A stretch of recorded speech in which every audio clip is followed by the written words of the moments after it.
La gare d'autobus de Cuapip changera de visage dans 5 ans si le projet d'une voie ferroviaire en hauteur prend forme. Baptisé métro léger, ce mode de transport de masse partira d'ici pour se rendre à Port-Louis, 26 km plus loin.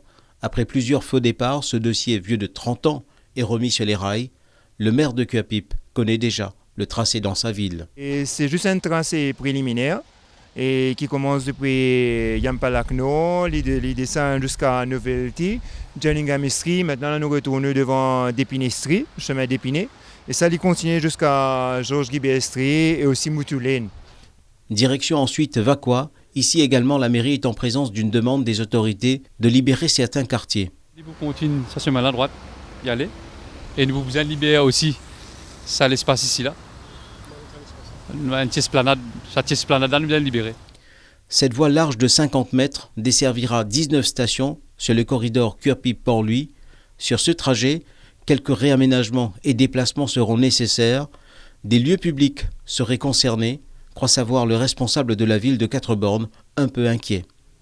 Je peux restituer Bazor Belle-Rose, pas de problème, mais seulement comment nous faire pour Relose, plus qu'il descend 50 maraîchers.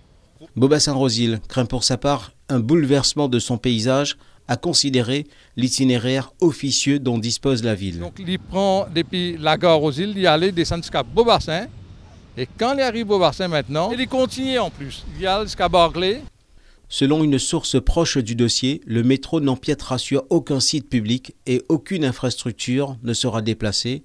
Par contre, l'État a appliqué la loi sur l'acquisition obligatoire des terres pour 27 résidents situés sur la voie, notamment sur la dernière partie du trajet vers Port-Louis. Le métro effectuera 28 trajets par jour, de 4 h du matin à 22 h. Question qui taraude alors les voyageurs, quel sera le tarif du métro? Le même que celui appliqué pour l'autobus, a affirmé le ministre du Transport Anil Béchou à l'Assemblée.